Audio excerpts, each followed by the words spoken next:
On behalf of festival co-directors Namita Gokhale and William Dalrymple and all my colleagues at Teamwork Arts, welcome back to JLF's Brave New World. Those of you who missed our earlier sessions featuring brilliant list of speakers, including His Holiness the Dalai Lama, Neil Gaiman, Margaret Atwood, Shashi Tharoor, and Pavan Verma, Shobha Dey, and Anubhav Sinha, and all of the others, you can catch these on our Facebook page, JLF Litfest, or on our YouTube channel, Jaipur Litfest JLF.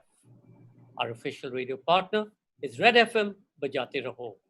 Our next session today is A Burning, Writing and Resistance. Megha Majumdar in conversation with Manasi Subramaniam. Megha Majumdar's dazzling debut novel, A Burning, examines the aspirations, heartbreaks, and tragedies of three tangled lives in present-day Kolkata. She speaks with editor Manasi Subramaniam about her new book, Literary Fiction and the Craft of Writing. Megha Majumdar was born and raised in Kolkata, India. She moved to the United States to attend college at Harvard University, followed by graduate school in social anthropology at Johns Hopkins University. She works as an editor at Catapult. A Burning is her new first book, and it's been absolutely incredible. It's climbed the charts, and as many of you know, has got rave reviews from across the world. Manasi Subramaniam is a senior commissioning editor and head of literary rights at Penguin Random House, India. Please do remember to comment and ask questions by typing it in the comment section below. Do also follow our handles, JLF Lit Fest on Facebook, Twitter, and Instagram to get notified on the upcoming sessions. And of course, in case you drop off due to bandwidth issues, you can find us on our YouTube channel, Jaipur Lit Fest JLF. And of course, if we drop off, which we inevitably do, just hang in there and we'll be right back on Facebook. Ladies and gentlemen, A Burning, Writing and Resistance, Megha Majumdar in conversation with Manasi Subramaniam. Thank you so much, Sanjoy. Thank you, Sanjoy. And hello, everyone. Welcome to the session, Writing and Resistance with Megha Majumdar, whose debut novel, A Burning, has just been published this month to a wonderful reception all over the world. I've had the great privilege of working with Megha on A Burning, so this conversation is a real treat for me. So first of all, Megha, congratulations. It must be so exciting. It's no mean feat to have a debut novel out in the middle of a global pandemic. So it must be very, very exciting to see the kind of wonderful reception it's received all over the world. Thank you so much, Manasi. I just want to say that this conversation is so special to me. For everybody watching, Manasi is being very modest when she says she worked on the book. She's the editor of the book. So she has led the book through all of its processes, through publication. And it is really her work and her team's work, which, has opened so many doors for the book and allowed it to find its readers so far. So I'm very grateful.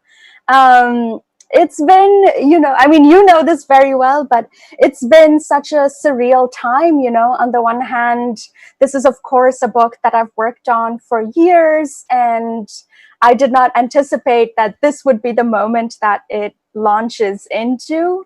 So I'm trying to remember that I'm so proud of the book.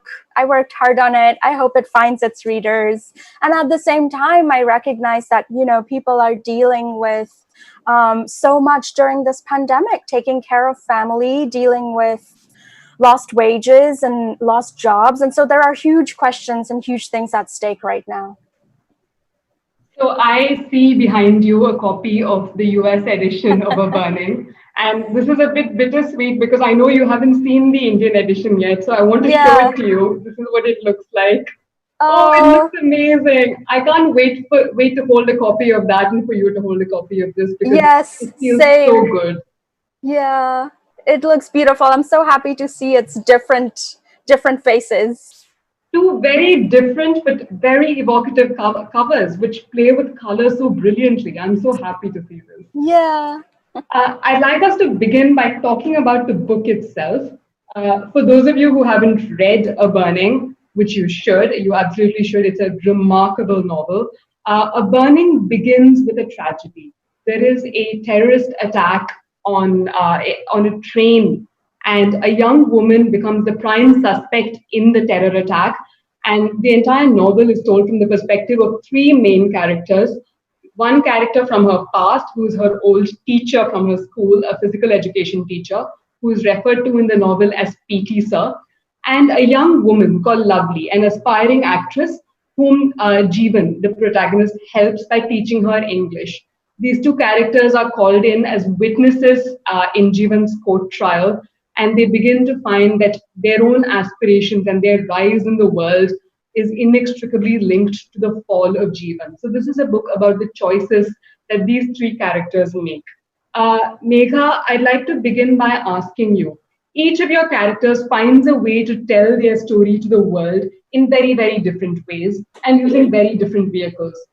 The book begins with a social media post that Jeevan posts and goes on to have Jeevan tell her entire personal story to a journalist. On the other hand, you have PT Sir, who finds voice in his political rallies where he begins to speak up. And we have Lovely, whose fame is released when she puts out WhatsApp videos of herself performing various roles. And these are all characters who use different vehicles of self expression. But these modes of self expression, whether it's social media or journalism, they all find ways to both support and fail these characters. And I wanted to ask you how it is that you had these vehicles play out in the way these characters express themselves, and why it is that different modes of expression work differently for different characters. That's a great question.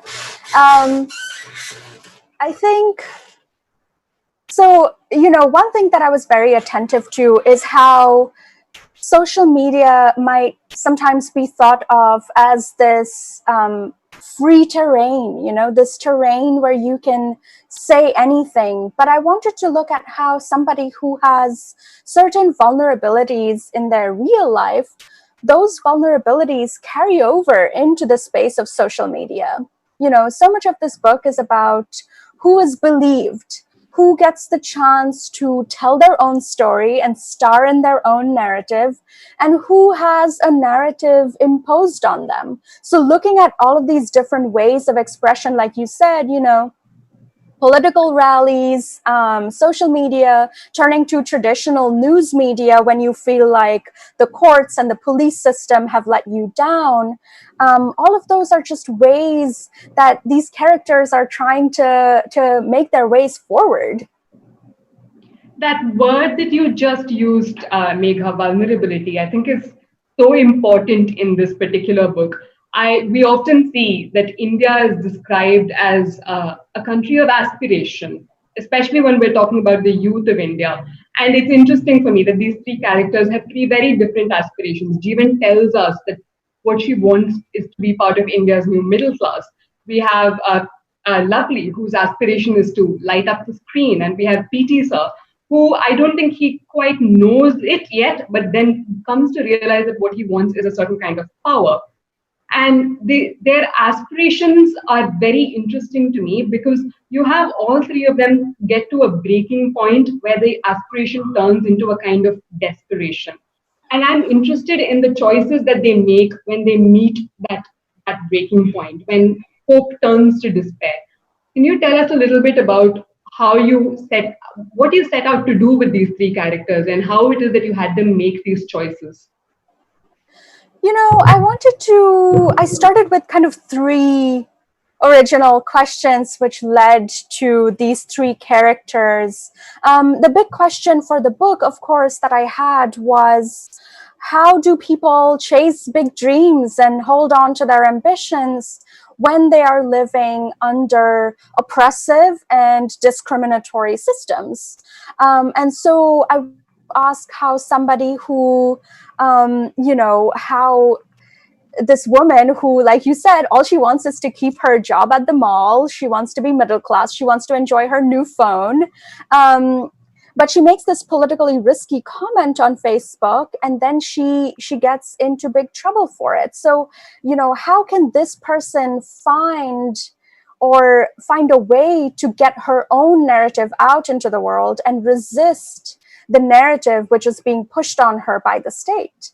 The second character, Lovely, I wanted to write this kind of joyous, defiant arc for this person who, from the very margins of society, wants to move to its very center. She holds, what I think is a wild dream of becoming a movie star. And then for PT Sir, it was very interesting to look at this character who, he's a school teacher. He feels that he's not really having the kind of vigorous impact on the nation that he might like. And he gets a little bit of political power. He becomes close to this right-wing political party. So what moral choices will he make? And part of what is interesting to me is also looking at how living in these oppressive systems forces us to make certain choices, right? Even the ways in which we can decide whether to serve ourselves and our families or whether to do something for the greater good, to be generous to somebody else. Those aren't completely free choices. Those are very limited choices. We've talked about the oppressions of a system of structural inequality, if you will. Did you set out to write a political novel? I think so many books are political. I don't know if it is possible to write a novel which doesn't grapple with power and freedom in some way. I was very aware that I wanted to say something. I wanted to ask something about what was happening, certainly in India, but of course also around the world and here in the US as well. But I also knew that I wanted to do it in the space of fiction, where I would have the chance to be close to these characters and build these characters who I hope I tried are full people, robust people who hold contradictions, who sometimes act morally and sometimes immorally, sometimes selfishly and sometimes generously. So I felt that having these complex characters.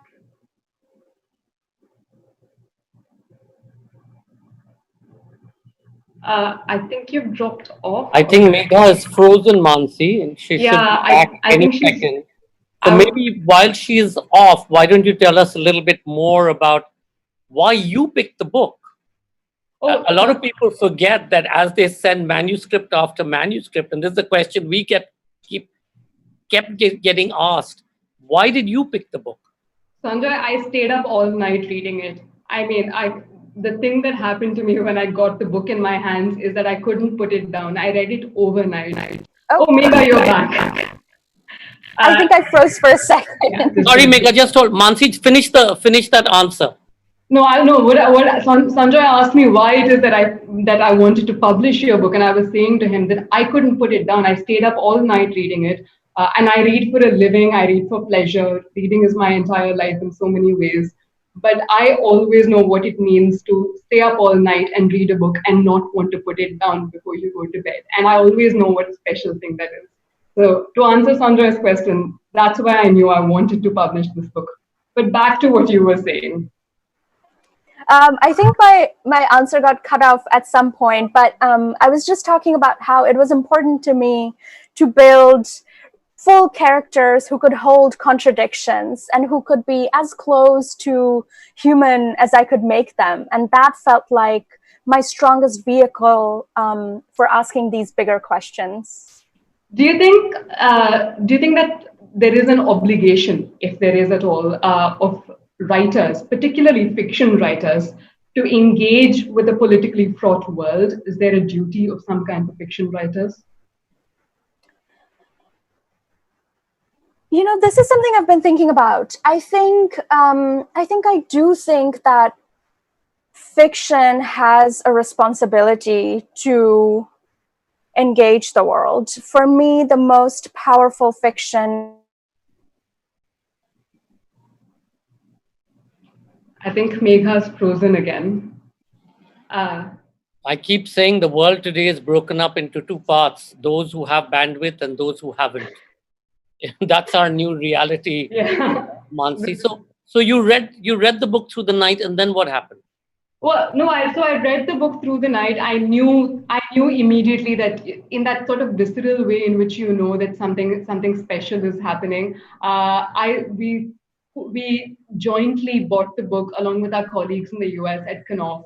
So I rang up my colleagues there, and overnight I said, "Look, I have to have it. Let's do whatever it takes." Wow. Mansi is back. Megha's back, Ah, Mansi. Megha's back.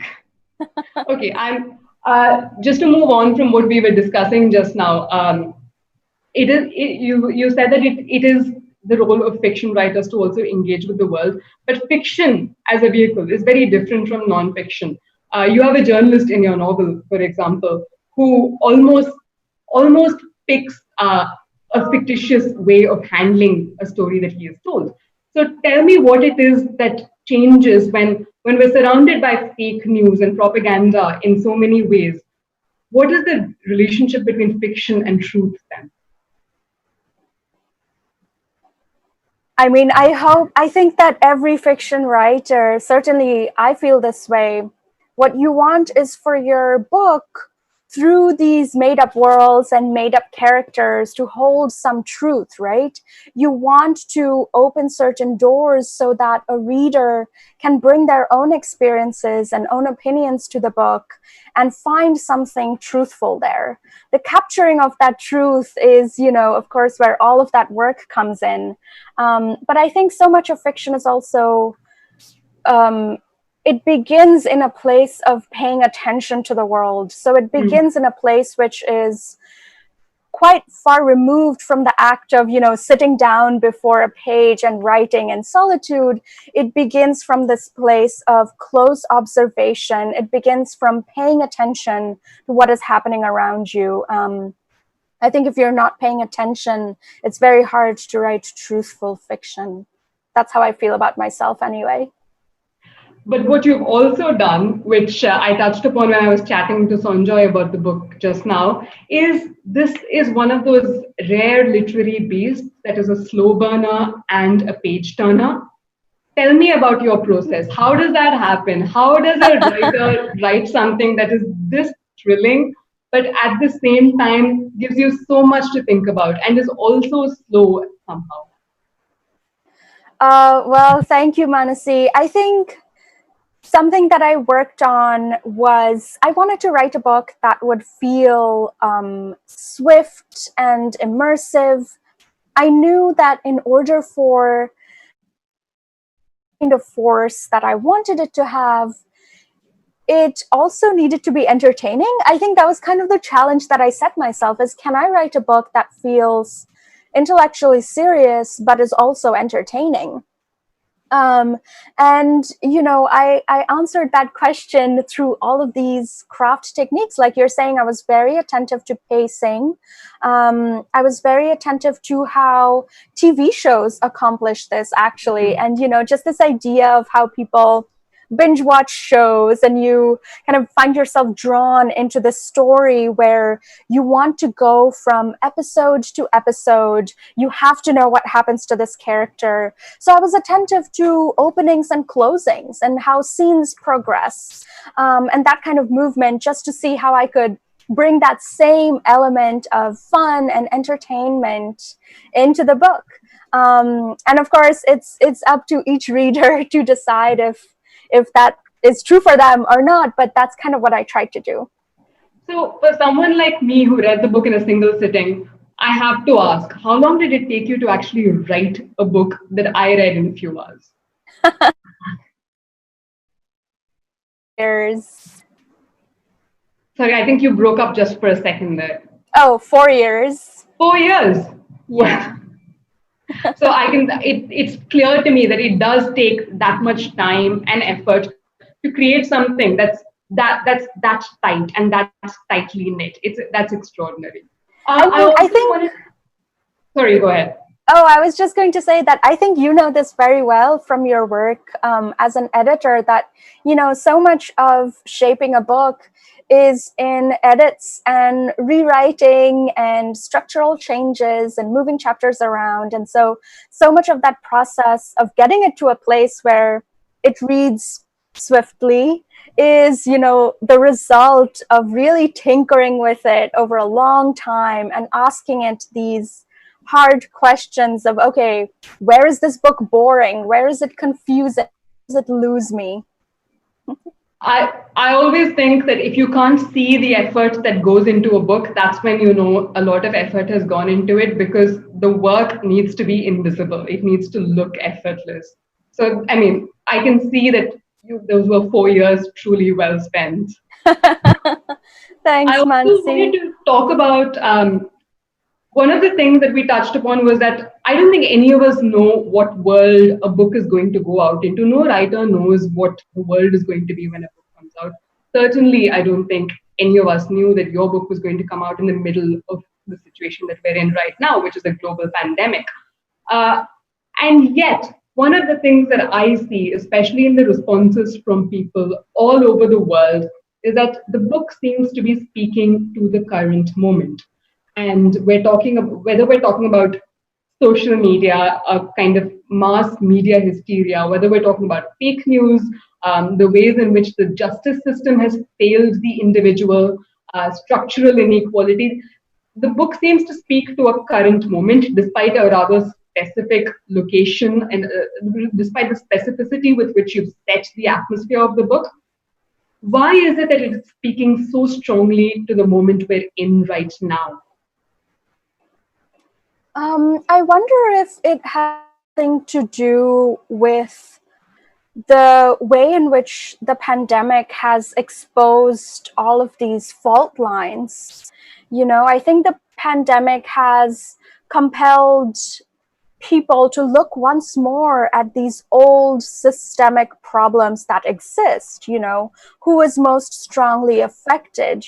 Who is really bearing the brunt of this time? Who is looking at, a precarious reality because of this situation? And I think those are questions that ask us to look at the society that we live within. Those are questions that ask us to look at our systems and our networks and institutions. And I guess the other part of this is that there are some elements in the book which I think have struck a chord perhaps here in the US, given the protests underway in the US, protests against racism and a history of police brutality. And, there's a character in the book who is injured because of police brutality. Until a few days ago, there was a curfew in Brooklyn, and in the opening pages of the book, there is a curfew. So perhaps it is that those very specific things are sparking thought for people who are outside India as well.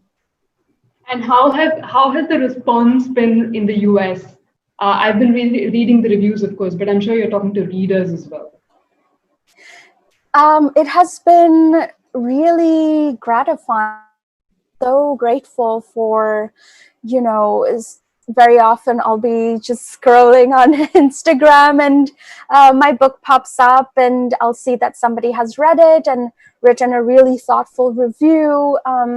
So it's really great, not just to see attention, but to see such deep and thoughtful engagement with it. I think that is such an honor as a writer to see someone spending so much time with your book and bringing so much to the pages.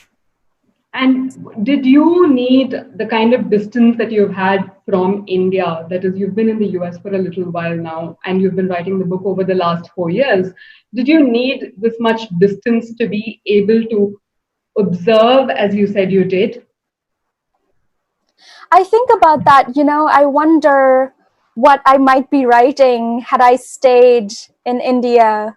And I guess those like questions you have about a different life path that you'll never truly be able to answer. But I do think that having some distance from India helped me bring some things into focus, for sure. And this is a debut novel, and you work in publishing as well. So you know how rare it is for a debut novel to get this kind of attention. And I think it's so wonderful. I'm so pleased for you. I'm so happy about the kind of attention the book has been giving. But do you have advice for young writers who are also setting out into the world, who are ready to send their own books out into the world? That's a great question. The way that I did it was I kept the book very close to my chest for most of the time. And when I felt like I was ready to send it out to agents and start looking for a literary agent, which if anybody watching is unfamiliar, how it works is you as the writer don't directly submit to the publisher, or that's at least how it works in the US. It might be different in India, but you sign with a person called a literary agent who kind of represents you, and they submit on your behalf. So the first step for me as a writer was to find a literary agent that I could work with. And before I did that, I felt that I would have one shot at this, one chance to grab someone's interest and move them. So I actually found it very helpful to put the book down for long stretches of time. I think I put it down for 3 weeks at some point, maybe a month, around there, long enough so that you can come back to the pages with fresh eyes and pick up on flaws and things that you want to fix, the things that you feel like you are unable to spot because you've been with the book for so long and tinkered with it so much. So putting it away for a bit is very helpful. And then once you come back, if you feel like you have brought it to the place where you don't know what else you can do to make it better, at that point, you really need the attention of an agent and an editor who will then kind of take it to the next level with you. So we've talked about the hopes and aspirations of your characters, Megha. So what is your hope for the book as you now send the book out into the world? What would you like it to achieve? Do you think books can accomplish change? This session is called Writing and Resistance, and I think it's important we talk about resistance. Do you think a book like this is a tool of resistance, and can it bring about change in the world?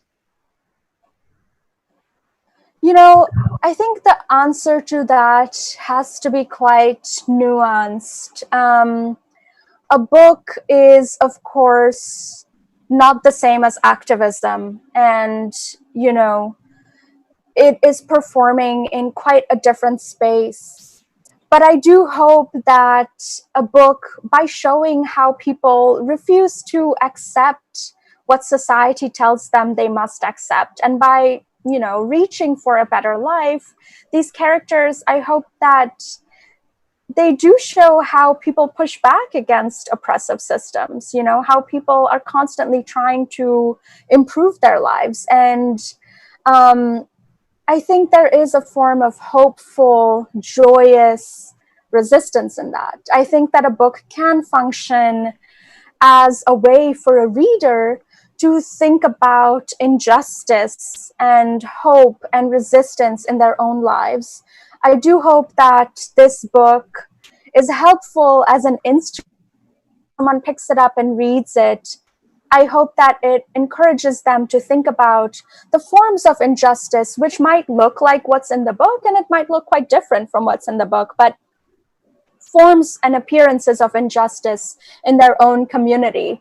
And then, I think I have the hope that every writer has for their book, which is, I hope it has a life of its own. I hope it has a long life in which it finds its readers. Are you hopeful for resistance movements all over the world? The world we're living right now has been seeing resistance movements. I know we certainly have in India. I know you have in the US. Do you have hope for resistance as a movement?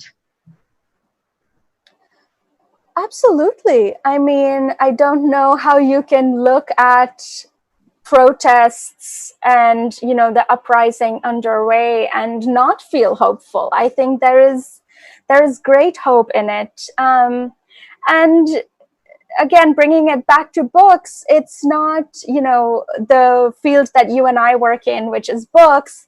Again, books in themselves are not activism. They are very, very different, of course, but I think that there is a kind of hopeful resistance in the act of working on books and publishing books as well, in the act of championing books which are doing ambitious new things, which are allowing writers to pursue, their curiosity and their joy. So I think that there is great optimism just in working on a book and saying this will be out in a year or 2 years and it will find its readers and it will perhaps transform somebody's life and you might not even know about it. Well, we have only a few minutes to go, so I want to end by asking you, just to continue from what you just said, could you recommend a few books that you've been reading and enjoying that exemplify the act of resistance in the way we just talked about? So many books. I really like this book called, I have it right here. I like this book called We Need New Names by No Violet Bulawayo. It's set in Zimbabwe. It's about a group of kids who are dreaming of a better life. And one of them emigrates and moves to the US. But this book has such complex, mischievous, real children, and if anybody watching is a writer who is writing child characters, how hard it is. So this book, highly recommend.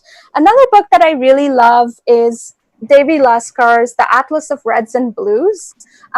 It's a novel. It's about an Indian American woman who is shot in her driveway by a police officer. And in that wounded state, she reflects on her whole life and the events that brought her to that moment. So highly recommend these two books. Thank you so much. We've got a couple of questions that have just come in. Madhavi Saraswat asks, amongst the turmoil that's going on in India with respect to politics, religion, and community, you've chosen to go ahead with a theme that focuses on the impact that one has to face owing to one's gender identity or religion. What research did you have to be involved in, and were you able to conclude the topic that you had conceptualized to do? Thank you for that question. I have a background in anthropology, so I am always very drawn to reading ethnographies. I love reading ethnographies. So I read ethnographies by Gayatri Reddy, Vaibhav Saria, to learn more about Hijra communities. I watched a lot of documentary videos by local news channels to gain a sense for places that I didn't have access to, like, the kitchen in a women's prison. But also I do feel that the book feels like it comes from a very personal place. For me, I was drawing on kind of years of the accumulated experience of reading the news and watching the world around me and listening to adults around me. And in terms of to the question of, did I do it successfully? I think that is definitely something for each reader to decide for themselves. I tried to write complex characters. I tried to write characters who have agency and pushback in nuanced ways and in the ways that they can. But of course, I think this is true of every book. It's up to each reader to decide if that speaks to them or not. Sachdev Ramakrishna asks, what is your reaction to people saying that your writing style resembles Jhumpa Lahiri or Yagyasi? Well, it's such an honor. I mean, they are icons and I love their work. So, it's quite surreal to be in a place where you work on this private document for years and years in complete solitude. And then all of a sudden, it's not a private document anymore. It's this public object that, other people can pick up and respond to. So I've been very grateful for those comparisons. Okay, I'm going to. Yeah, Devjani Mukherjee asks, how many hours per day did you devote in writing this book, and what were your challenges in the process? What motivated you to become a writer? Thank you, Debjani. The whole time that I was working on this book, I had a full-time job. I still have a full-time job. So it's not like I was sitting down to write for hours and hours, and that was the only thing I was doing all day. Far from it. I was often putting in a few minutes before going into work. So that could be anywhere from 15 or 20 minutes on some days when I had very busy work days, or 45 minutes or an hour on other days, just to carve out that bit of time before my mind became occupied by the concerns of the day. I found that so valuable. And what kept me going was, there is great freedom in feeling like nobody cares if you write your book or not. The world isn't waiting for my book. So it was up to me. I felt that I wanted to write it, and I put in the time. Otherwise, I would have to live with the regret of knowing that I didn't do the work. I didn't try to do the work that I could have done. And on hard days, I think a very harsh but helpful thing that I reminded myself of was that an unfinished novel is not a novel. So I have to finish my novel. That's a great line. Sanya asks, how have you worked through the lockdown in NYC, and have you begun writing your next book? I am working very slowly on my second novel. And how have I been working through this pandemic? I mean, I think it's a little strange because in some ways, of course, it feels like a work from home situation, but you have this psychic toll of the pandemic.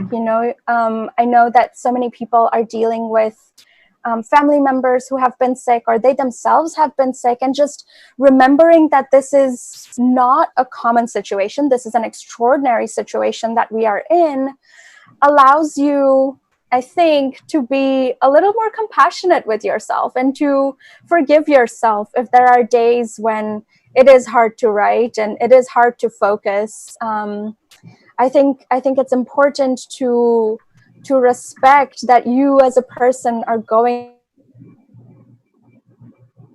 time, and you can't always be productive every day during this.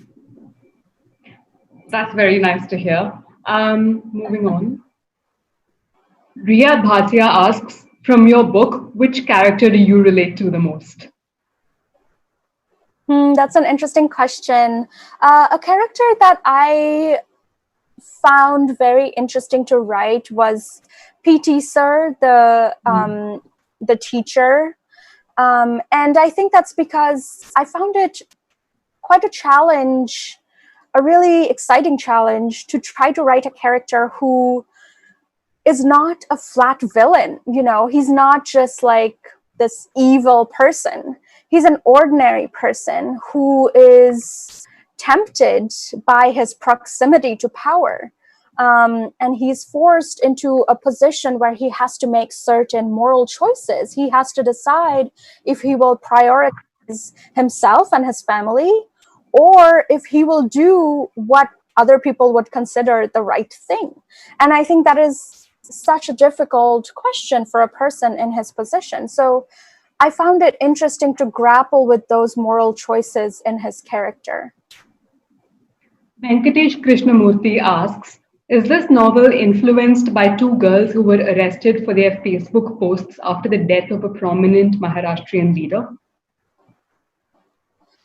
I'm not sure I know which specific out, but I think we have all read various news articles in this vein, of people getting in trouble for liking things or forwarding things, posting things. So I was definitely drawing from the realm of reality and stuff that we have read in the news.